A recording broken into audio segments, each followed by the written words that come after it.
बहू और बुलेट। घर के बाहर फट फट फट की जोर से आवाज हुई। सीमा को लगा कि पटाखे फूट रहे हैं। वो डर के मारे घर से बाहर निकली। देखा तो सामने योगेश यानी कि पतिदेव एक बुलेट बाइक पर बैठे हैं। अरे डर गई क्या? बाइक लेकर आया हूँ तुम्हें घुमाने के लिए। सच में? मुझे लगा पटाखे फूट रहे हैं। अरे पटाखे भी फूटेंगे और मिठाई भी बटेगी। माँ को तो बुलाओ। माँ भी बाहर आ जाती है। अरे योगेश बेटा, इतनी जल्दी आ गया? और ये गाड़ी किसकी है? साहब की है? हाँ माँ, तुम्हारा बेटा साहब से कम है क्या? मेरी है। अरे बेटा, इतनी बड़ी गाड़ी ले ली, इससे तो तू घोड़ा ही ले लेता। महंगी पड़ी होगी ना? माँ महंगी सस्ती छोड़ो और मिठाई लाया हूँ, गांव में बंटवा दो। अरे बंटवा क्यों दो? पीछे बैठो, गांव में बांट कर आते हैं। सब खुश थे। योगेश गांव के बाहर एक कोयले की खदान में मजदूरी करता था। मेहनत और अकल से उसने वहां ठेकेदारी का काम सीख लिया और सूझबूझ से ठीक ठाक पैसा बनाने लगा। गांव में बात फैल गई कि योगेश के घर धमाका गाड़ी आई है। ऐसी गाड़ी पहले कभी किसी ने गांव में तो देखी नहीं थी। योगेश और माँ गाड़ी से वापस घर आ जाते हैं। बेटा, बाबूजी ऊपर से देख रहे होंगे और आशीर्वाद भी दे रहे होंगे तुझे। वो होते तो उनको भी घुमाता माँ। पूरे गांव में नाच नाच के मिठाई बांटने जाते। जैसे मैंने नाच नाच के बांटी थी जब वो अपने लिए एक साइकिल लेकर आए थे। बस बस, बाबूजी दो बात भी सुनाते कि फटफट वाली फटफटी ले आया। सीमा आगे कहती है, अपने लिए तो ये गाड़ी ले आए और मेरे लिए? अरे ये गाड़ी तुम्हारे लिए ही तो है। पक्का मेरे लिए है? अरे पक्का तुम्हारे लिए है। अगली सुबह जब योगेश सो रहा होता है तो उसे बाहर से गाड़ी की आवाज आती है। वो घबरा कर चिल्लाता है, चोर चोर, मेरी गाड़ी ले जा रहा है, चोर चोर। माँ भी जागती है और योगेश के साथ दरवाजे की तरफ भागती है। जैसे ही दोनों बाहर निकलते हैं तो देखते हैं कि सीमा गाड़ी चला रही है। अरे बहू, ना कटवाओगी क्या? ये क्या कर रही हो? अरे गिर जाओगी, ये क्या कर रही हो तुम? सीमा गाड़ी को रोक कर कहती है, सारे गांव में घुमा लाई, कहीं नहीं गिरी। क्या? सारे गांव में घुमा लाई? अरे लोग क्या कहेंगे बहू, सोचा क्या एक बार? यही कहेंगे कि कितनी अच्छी गाड़ी है। अरे तुम्हारे बारे में। हाँ कहेंगे ना कि देखो कितनी अच्छी गाड़ी पर बैठी है।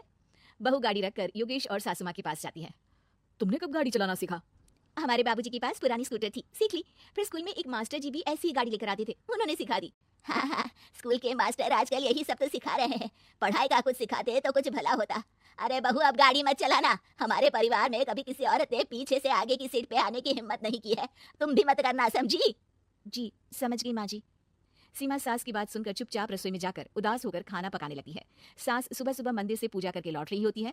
तभी उसे दो औरतें रोक लेती हैं और कहती हैं, अरे बहू को थोड़े अच्छे लक्षण भी सिखा दो। गाड़ी चलाने निकली थी, गांव की मर्यादा का कोई ख्याल नहीं है। वही तो। अरे पैसे आने लगे हैं तो क्या मतलब कि किसी रीति रिवाज को नहीं मानोगे? अरे समाज में रहना है तो समाज के ढंग से ही रहना पड़ता है। अरे लाज भी नहीं आई बहू को? चूल्हे चौके से निकलकर सीधे गाड़ी लेकर चौराहे चबूतरे नाप लिए, फट फट फट करते हुए। अरे कुछ कह देना उसे। अरे ये क्या कहेगी, बूढ़ी सास है, इनकी थोड़ी ना चलती होगी घर में। हाँ, बहू की ही चलती होगी, मर्जी भी और गाड़ी भी। सास सब सुनकर घर आती है और बहू को चिल्ला के बुलाती है, अरे नाक कटवा दी सबके सामने गाड़ी चलाकर। औरत जात गाड़ी नहीं चलाती। शहरों में तो 4 पहियों वाली गाड़ी भी चलाती हैं और हेलीकॉप्टर हवाई जहाज भी। शहर में थोड़ी ना रहती हो मैडम साहिबा। आज के बाद गाड़ी से ही नहीं, यूं भी निकलना बंद तुम्हारा घर से। माँ सही कह रही है, कहीं भी जाना हो तो मुझे बता देना, मैं लेकर चलूंगा। आज माँ को तुम्हारे कारण कितनी बातें सुननी पड़ी। इतना कहते हुए योगेश वहां से चला जाता है। बारिश की वजह से कारखाने के रोड पर कीचड़ रहता है, इसीलिए योगेश गाड़ी घर रखकर जाता है और किसी से लिफ्ट लेकर कारखाने पहुंचता है ताकि नई गाड़ी गंदी ना हो। लेकिन शाम को इतनी तेज बारिश होती है कि उसे वापस आने का कोई साधन ही नहीं मिलता। बारिश बढ़ती जाती है, रात के 11 बज जाते हैं। रास्ते में एक नदी का ब्रिज है, अगर उस पर पानी आ गया तो योगेश कारखाने में ही फंस जाएगा। पूरी रात भूखे प्यासे बितानी पड़ेगी। घना अंधेरा, बिजली की कड़कड़ाहट और तेज बारिश। राजेश डर भी रहा था, ठंड से कांप भी रहा था। तभी उसे रोड से आती हुई एक रोशनी दिखती है। वो देखता है कि उसके सामने एक बाइक आकर खड़ी हुई है। वो ऊपर वाले को धन्यवाद देकर उस बाइक वाले आदमी की तरफ बढ़ता है, पर पास जाकर देखता है तो भौचक्का रह जाता है। सीमा, तुम यहाँ इतनी बारिश में गाड़ी पर? पहले बैठो तो, नदी ब्रिज पे आ जाएगी तो जाना मुश्किल हो जाएगा। योगेश गाड़ी के पीछे बैठता है। सीमा गाड़ी चला रही है।